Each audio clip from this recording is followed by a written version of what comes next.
Hey guys, you're watching Boondocking with Dennis. Just got on the Port Aransas ferry. We're going to be leaving Mustang Island, going across the Corpus Christi ship channel here, winding up over there on Harbor Island, make our way back to Rockport. Front row center. All revved up and no place to go. I'm on one of the bigger ferries.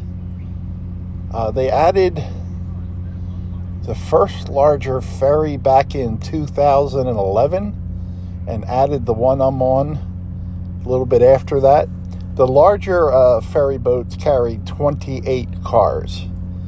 The older ferry boats carried 20 cars.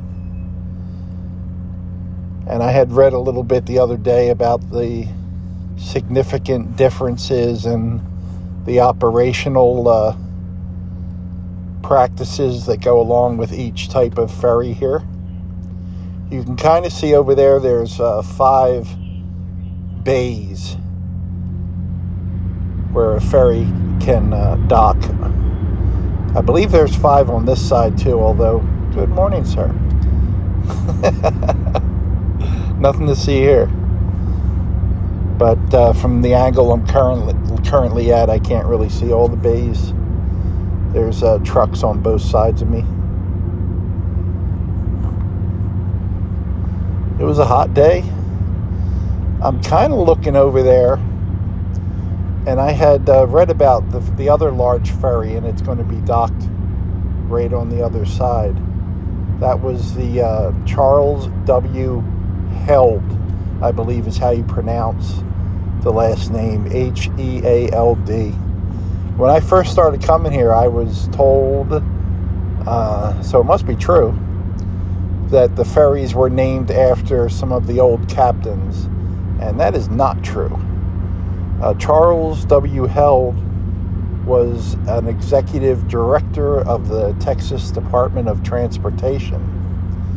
But what I do think is really cool, and this is true because I looked it up online, Charles W. Held is a Texas A&M graduate,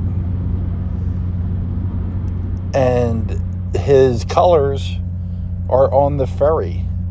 Of course, the Aggies are maroon and white, and all the ferries are mostly white.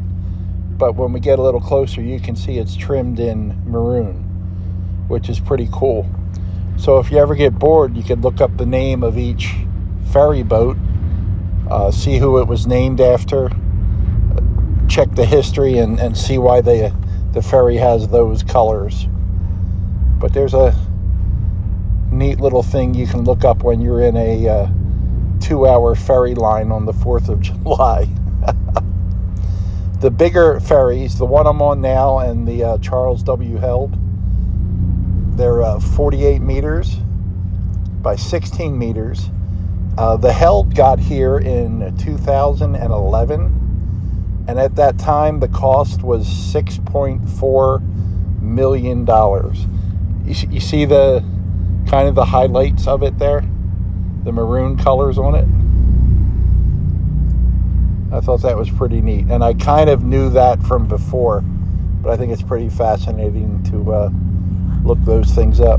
That ferry boat there, the Held, was built up in Houston, and it came down through the intercoastal waterway and never went out to the Gulf of Mexico. They're not made for that. So it was pretty neat. The information they hide on the internet. I remember before the internet when you had a fact and you told someone and they were impressed. Like, how did you know that? That you could say, well, they hide that information in books. Now it's so much information everywhere, you kind of have to decide for yourself what is real and what is not. There's another large ship over there, the Overseas Santorini, which I thought was going to be a cargo vessel because it's parked over where they unload the wind turbine parts. but that's 183 meters by 32 meters, and it is another chemical oil products tanker. I'm not sure why they have it tied up there. It'd be interesting to know. And that ship was built in 2010. If you look at a map of 361 that we're going to get on, you can see the road that takes you from here to Aransas Pass. It's on a series of islands. And there's just a low-lying causeway that goes from each little island to each little island. It looks to be about a 15-minute wait coming back on the Mustang Island. So I think that's pretty cool. That's not too bad. When you see that 15-minute wait, it could be anywhere from pull right on the ferry and go to wait a half hour. But they try to be accurate with your wait times. And we're just getting hooked up to the rigging here, make sure we're safe, and then they'll let us go. I think I'll take you guys, since we're first on and first off. Woo-hoo. We should be first off. I'm going to make a left through the parking lot and kind of give you a view of the wind turbine parts. There's the base parts. Okay, here we go. Let's see if we get off first. And also the turbine blades. And I could look up different specs if I knew where exactly they were going. When I was doing Uber and Lyft, there was a driver that I would pick up on the weekends. And he was giving me a lot of information. At that time, 4 years ago, they were unloading here. And he would spend the day, if possible, making 2 runs up to Fredericksburg, come back, load up again, and go up to Fredericksburg. And he usually drove just one blade at a time. And he would have the car with him. Yeah, there's all the base parts, the long cylinder tubes. And then you can see the blades there. They're a composite. I had used to pick up a guy from Turkey who represented his company in the Taft wind turbine farm. They call them wind farms. And I told him the only wind turbine joke that I knew. One wind turbine says to the other wind turbine, "What kind of music do you like?" And the other wind turbine says, "I don't know. I'm kind of a huge metal fan." And he listened to it and waited about 30 seconds and said, "They are not metal. They are a composite." So that joke was lost in translation somehow. What is this business up here? I know it's, is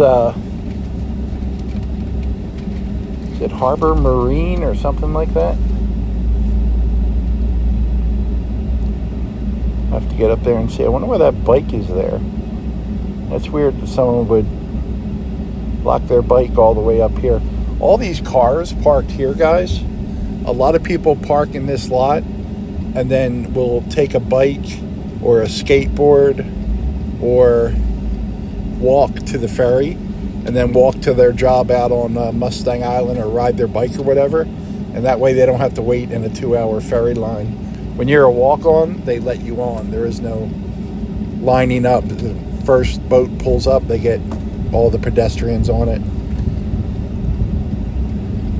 Well, they're also even park and catch the bus right there, because the buses that come here, the bus system, goes right on the ferry. They don't wait in line either. So if you're ever in a hurry and you don't need your car, take the bus, or if you can walk once you get off the ferry.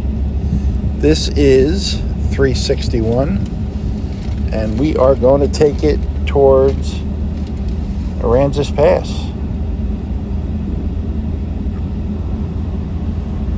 There's Harbor Island Road coming up on our right. That's where my buddy Gary told me about a dead dolphin back there. And year and a half ago, we went back there and found it and got the game wardens to come out. They weren't aware of it at the time.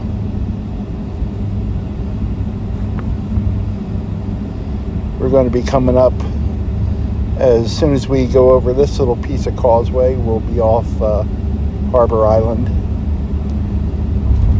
and that will be Lighthouse Lake going under us. And then out further to the left there is Redfish Bay. Supposed to be good fishing out there, and I wouldn't be surprised if it's where you go to catch redfish. Lighthouse Park is up here on the right, and we've done videos from there. It was closed a week ago. Looks like they got it open after Tropical Storm Alberto. They didn't have time to get all the debris out right away, so they closed the park down. I would imagine they were dealing with stuff in town. This is Aransas Pass out here as we head to the town part of Aransas Pass.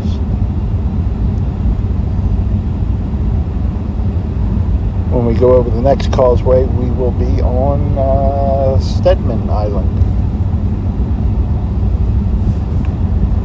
And then that will be the last leg before we go over a little elevated causeway so boats can go under. And we'll be in kind of the downtown area of Aransas Pass, where the HEB is. I was talking to my friend Brad. I'll talk to anyone that'll listen, but unfortunately Brad got pinned down with this.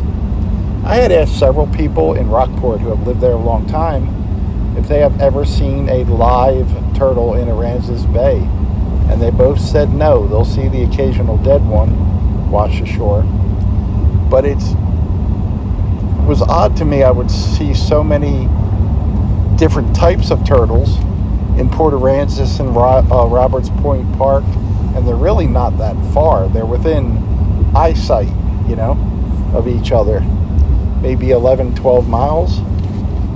And it occurred to me that from some of the history I read, Rockport, when it was a port, would have people would bring their cattle, put them on ships, or they would be processed here in Rockport. The Rockport waterfront was set up to process cattle and then ship it out. Well, when the trains came, it was less expensive to put the cattle right on a train than to march them to different places, process them here, and then ship it.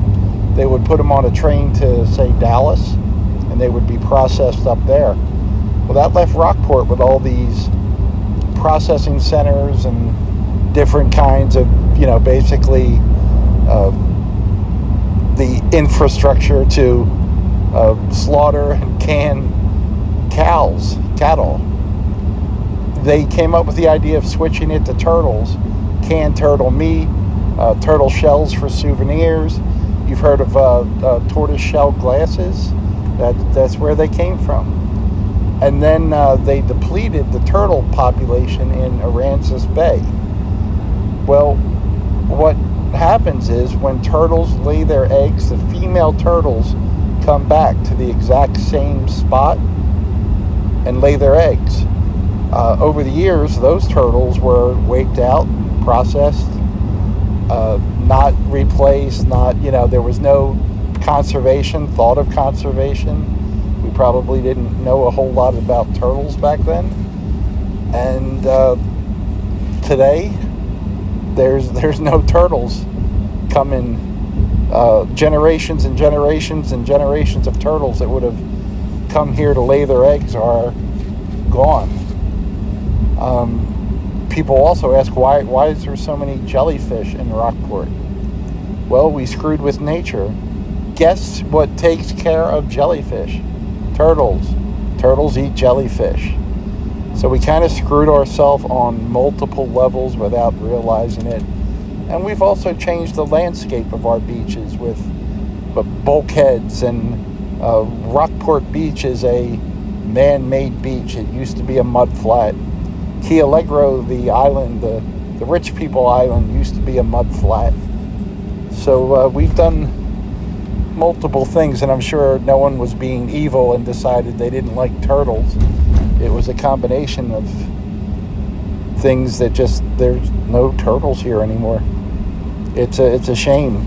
I watch my buddy, lives in Hawaii, a surfer, and he'll dive down with the turtles and take beautiful video of them. If you get a chance, check his channel out, A Surfer, link in description. End of rant. We're making a right onto Commercial Street, which is also business. Are we still on business 35? Are we on 361? I think so. I'll go with that. But right here in town, it's Commercial Street. You know what? I do want to go down. I'm going to make a right here.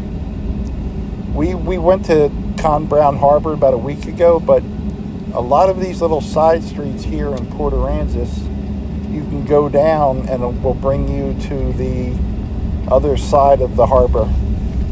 Just these little back roads. There's, I think, 3 streets have access to the harbor. Something like that. I believe this is East Wheeler. I could be wrong.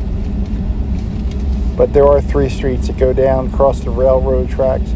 And we could have came down one of these little side streets when we were back on 361 just to get here quicker. But like most things, I'm flying by the seat of my pants here, kids. The seat of my shorts. I wanted to thank Jeff while we're heading down to the harbor. If you saw the Luciano and I video, it's Luciano Day. In there, Jeff had sent me a message to check on a property that his dad used to stay at over in Copano Heights. And I did. Kind of threw it in there. Not a big deal. Just took a few minutes. And Jeff left me a super chat just a little bit ago. I saw it. So, Jeff, thank you very much. I kind of like when people ask me to check something out, and I can do it. It's not out of the way, and you get a little bit of history out of it. I don't know if I've ever saw that. Hill Blocks Road. Come right down here. There we go. I believe this street is called Huff right here. I didn't see any signs, or I didn't notice any signs. Huff. And it's just the other side of the harbor. They didn't redo this street when they did the streets over in the harbor over there. So maybe this isn't part of the officially part of the harbor, or they just didn't have the money to fix this up yet. It's not in horrible shape. That smaller building is a Aransas Pass Police harbor station. And then that large building behind it is a boat storage facility. And a lot of you, of course, are asking me about the Hurricane Beryl, if that's how you pronounce it. I've heard it pronounced different ways on different channels. But as of about an hour ago, it's decided it was going to get to South Texas. And that seems to change every few hours, or it could come straight at us. If there's a tropical storm, I'm going to stay. If there's a hurricane, I'm going to leave. And my main reason for leaving is I don't want to be a bother to any first responders. I don't want to have to make a call needing help when first responders are already going to have their hands full. And from Hurricane Harvey, I know if there's a major hurricane, it could be days or weeks before this area gets power again. No power means no gas pumps are working. That's a nightmare. And I would go, ideally I would like to go inland, then come right back to show the area and what is good and what is bad, just like I did with the tropical storm. But if there's no electricity, you don't have access to gasoline, you're a drain on the resources for the people who are truly stuck here. If it's bad, there's going to be thousands of people coming here to help. And again, I'd be fine if it was just me. I don't have electricity, I don't have running water, I have a good amount of water. We just turned, by the way, on to I believe it's Staff, STAPP Avenue. But I don't want to be a drain on resources that other people might desperately need. So if I do leave during a hurricane and it's bad here, I probably wouldn't come back until they at least got power. Not being able to get gasoline, which has happened a few times. It happened during the hurricane. It happened during that the cold front where we lost power for 4 or 5 days here. It's not fun. So that's my plan. Make sure I have gas money set aside. Make sure I have water, and just go inland. I'd have to look at the path of the hurricane to see which way I wanted to go. Last time I left because of a possible hurricane, I went up to Marble Falls. It's 2.5, 3.5 hours inland, and but I also when Harvey hit, we went up to San Antonio overnight, and it was still pretty brutal up there. So it's something to keep an eye on. And if I leave, I'm going to leave early. I'm not going to tie up the roads, deal with traffic. So we shall see. We're back on Business 35, kind of heading towards Rockport. I think we might turn up to 188. This is where 188 kind of starts or ends, depending on which way you're going. And a lot of people have been asking me recently about the Big Fisherman, and that used to be up on 188 here. The Big Fisherman in my day, when I worked here in 2001, I'm pretty sure it was Tuesdays. You could go and it was all you could eat for $2. And it was a limited menu, but I remember getting the fried fish and a vegetable and mashed potatoes maybe, and a drink, and it was $2, literally $2, and leave the waitress a $5 tip. I wanted to go to the little cemetery that's up here on the left as well, but it looks like they got some construction going, so we will skip over that for today. There's a neat little historical marker up there.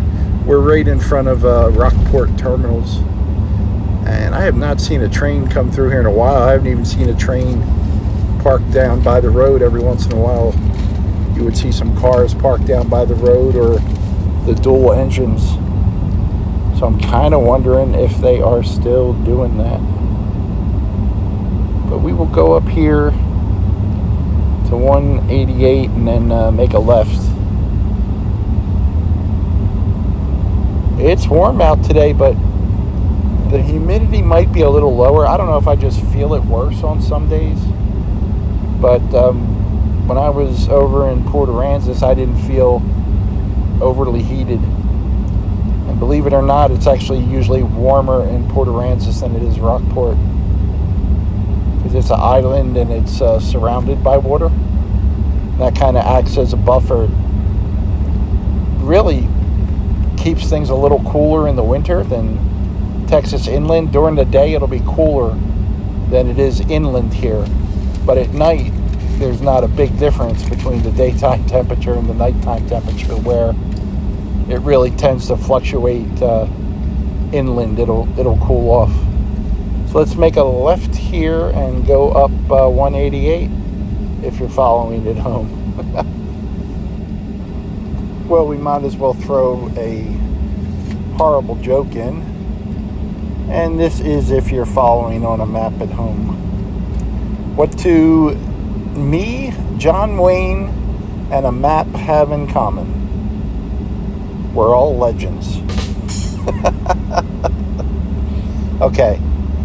What do John Wayne and a map have in common? So right up here on the right is where the big fishermen used to be. And they had cages outside where they had exotic wild animals, and it was a crazy place. I by the time I started going there were no animals outside, but there were, and you tell me if I'm exaggerating, hundreds of stray cats. Does that sound about right? Outside. Inside was always clean. I think I only ate there once when someone took me there for my birthday. My friends Ann and Ray took me there for my birthday somewhere in that 2001 era. And they had good food, but that's the only time I ever went there and didn't get the special, as far as I can remember. Nothing like getting lunch for $2. Right up here is Business 35. If we took that, we would be headed to the other side of Rockport, where the highway portion kind of dead ends. And we rode on that the other day when we were just driving around Rockport. And if we got on the southbound 35, we'd be heading back through the top of Aransas Pass, Gregory, Ingleside, Portland, and then on to Corpus.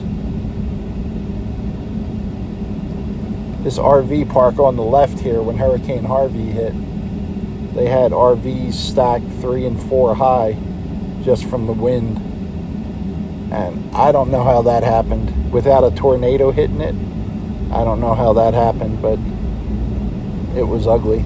Matter of fact, that overpass, people were parking on the top there, and I thought they were taking photos of the destruction of the trailer park. And then it hit me, they were just trying to get a cell phone signal, because we lost all our cell phone towers and everything. Power out for weeks, so it was not fun. Now, if we went straight, this is the road that takes us up to Bayside, and if we want to, up to Sinton. I picked up Greg in Bayside probably 2 months ago, and we came back to this road and went up to, one day we went to Goliad, and one day we went to Corpus Christi State Park. Well, Goliad we went the other way through Bayside. Lake Corpus Christi State Park, you can stay on this road till you come up to Sinton, and then cut through Sinton and hop on 37 and go up to Mathis, Texas. We'll make a right here. This is 1069. And if you saw the video where I took you guys to the lighthouse house, yep, the lighthouse house that looks like a lighthouse. It was on this road down further. Construction ahead. Wonder what they're doing. I didn't see this 2 days ago. Nobody checked with me. I find that kind of odd.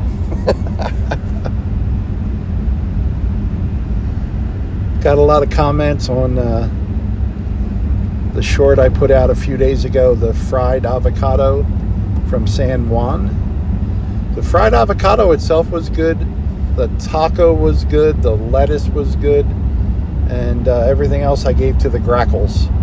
I gave them that funky looking piece of tomato and The chips, where some of them were stale and some weren't, they went to the Grackles. They gave me 4 extra corn tortillas. I don't know what I was supposed to do with those. Initially, when I pulled up there at San Juan and Port Aransas, they gave me a bag of stuff and tried to hand me a drink, and I'm like, this isn't me. Wrong order. So I'm wondering if they added the... I just hope the guy behind me didn't pay for extra corn tortillas and chips and didn't get them. But my fried avocado was good. I wish Mexican restaurants did a better job with their rice and their beans. When you go to a good Mexican restaurant and they get that stuff right, the things they throw in to, every order, it makes a big difference. I don't know why a restaurant would serve anything that wasn't the best that they could make it.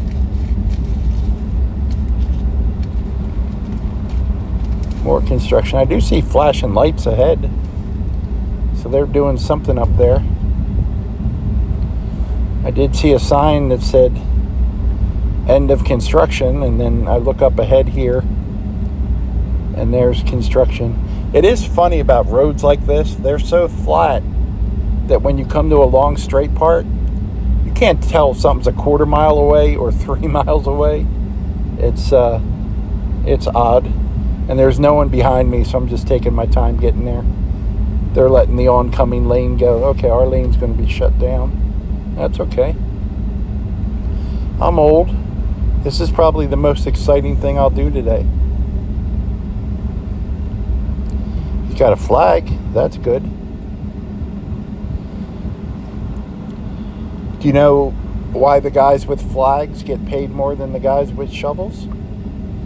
Because it's harder to lean on a flag. These guys are out here. The heat index is probably like 108, 109. And they're out here working with hot tar. I can smell it. They're fixing potholes. Is that bad when you can tell what the construction job is by smell?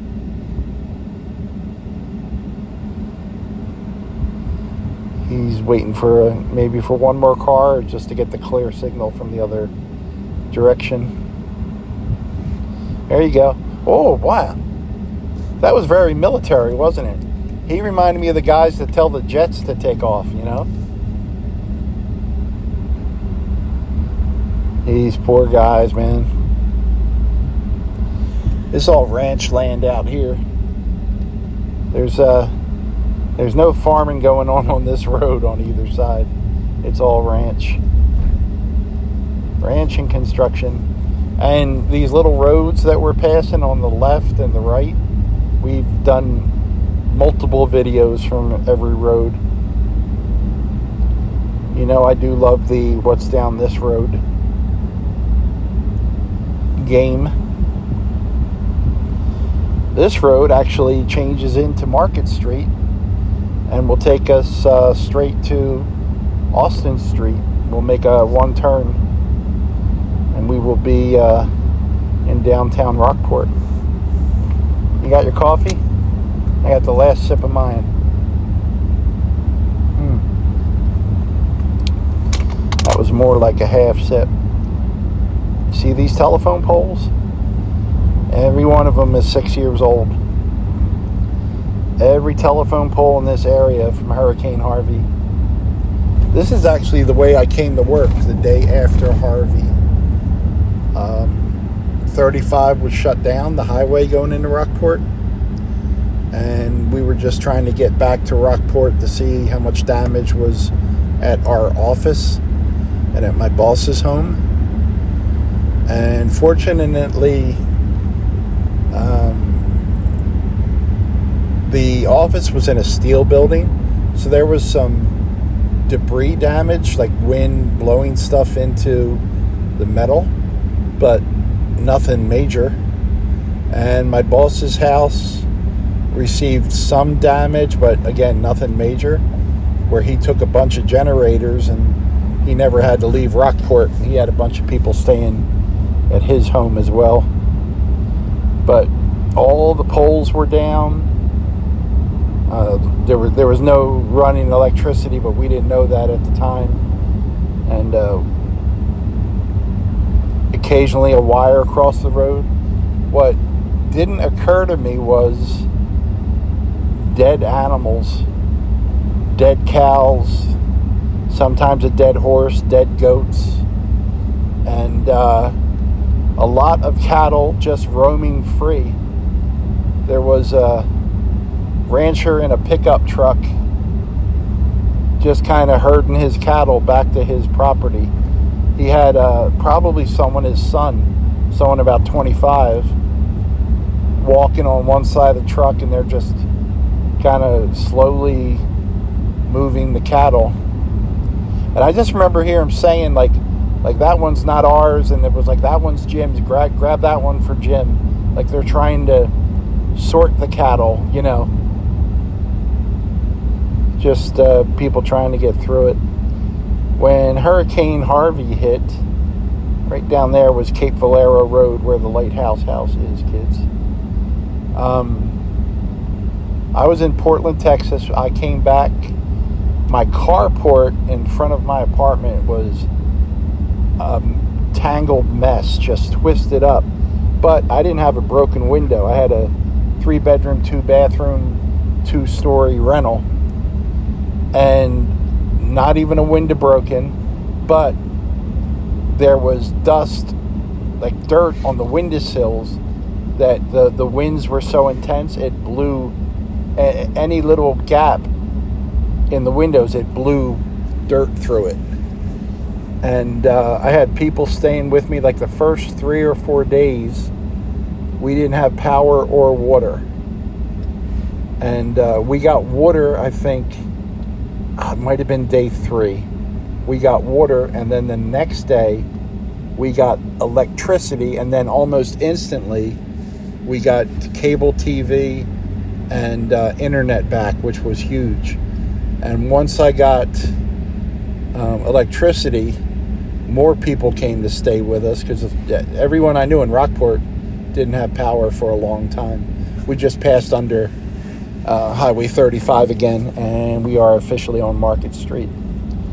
But I grabbed what I needed. You know, one thing I want to say, when I got back to the office in Rockport, even though there was no damage, the pressure in the office, I had maybe 15 or 20 file boxes, file storage boxes, and the papers were everywhere just from the pressure in the building. Just exploded the file boxes. Like, the boxes weren't even ripped. It was just, they were just scattered around the room. It was really, really odd. It was like there was a mini twister in my little tiny office. And that took me the longest time just to get all that paperwork back in order. And that's when I learned to, once a box was sealed, if we had any other event coming, we duct taped them. But I took what I needed out of the office, and I already had like the computer and our checkbooks and current contracts and things like that. I was working for a construction company at the time, and I set up an office in the dining room of my house, initially running it off the hotspot on my phone, which was just super slow, but we could get things done. When it came time for payroll, so there's no power. All the banks are closed. I had to go to Corpus Christi to find a bank, and what I would do was issue everyone's, I printed up all the checks and pay stubs like I normally did, and I went to the bank and got all cash. And then I would come back to Rockport and have people sign their check, give it back to us, and we would give them cash.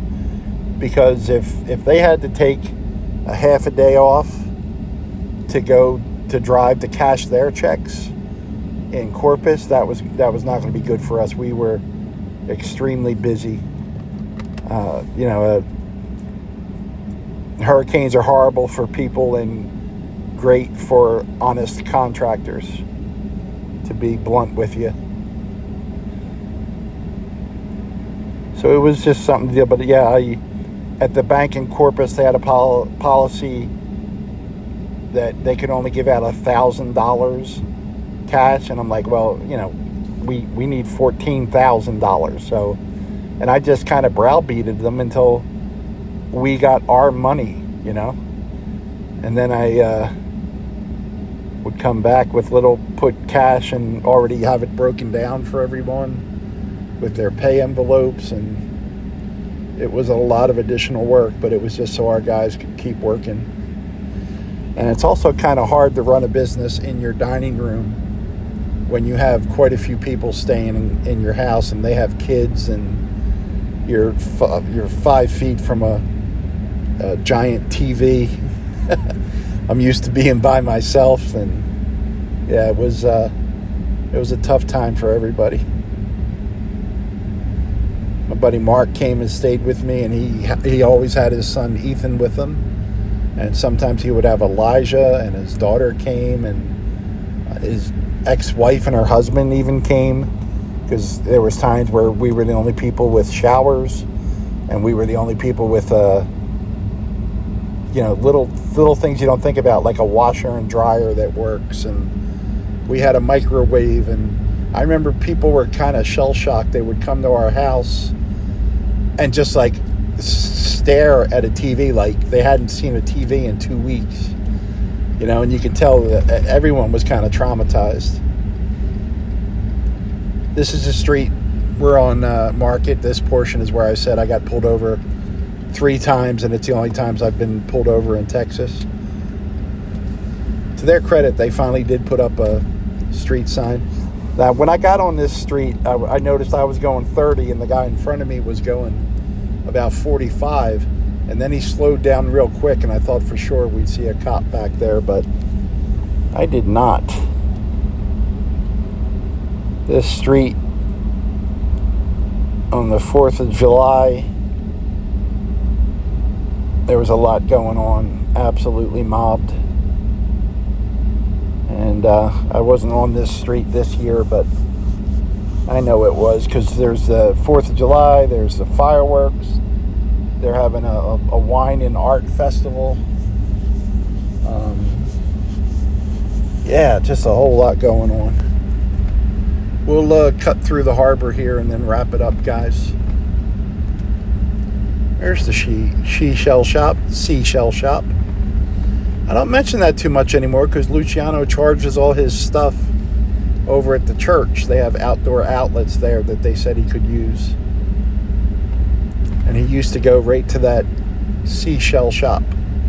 Nice woman named Debbie would let Luciano's... He'd get there at 2 in the morning and sit out front and charge his stuff so he wouldn't be scaring away customers when she opened. Texas Maritime Museum on the left. If you come to town, that's free. There's all her bait shops. There's the up ahead on the right is the Bay Education Center. That is free. You can leave donations at either place if you so choose. And then you can see they got all the tents set up on the left there at the fairground for the Wine and Art Festival. And I think that one's sponsored by the Texas Maritime Museum. I'm not completely sure about that. I'll have to read up on it and see what went on. There's the entrance to the park, Rockport Beach Park. That's where I usually go, but there is no shade there. So I'm going to go find some shade and do some work. There's the big blue crab that's green. They're setting up for something. I don't know if that's a club or if that's something you can rent. They kind of had little paddle boats, like bicycle paddle boats. Well, guys, we're going back on 35 here. I think that's more than enough for one day. We went from the Port Aransas Ferry to Rockport, Texas. Took some detours. Thanks for riding along today. Thanks for watching.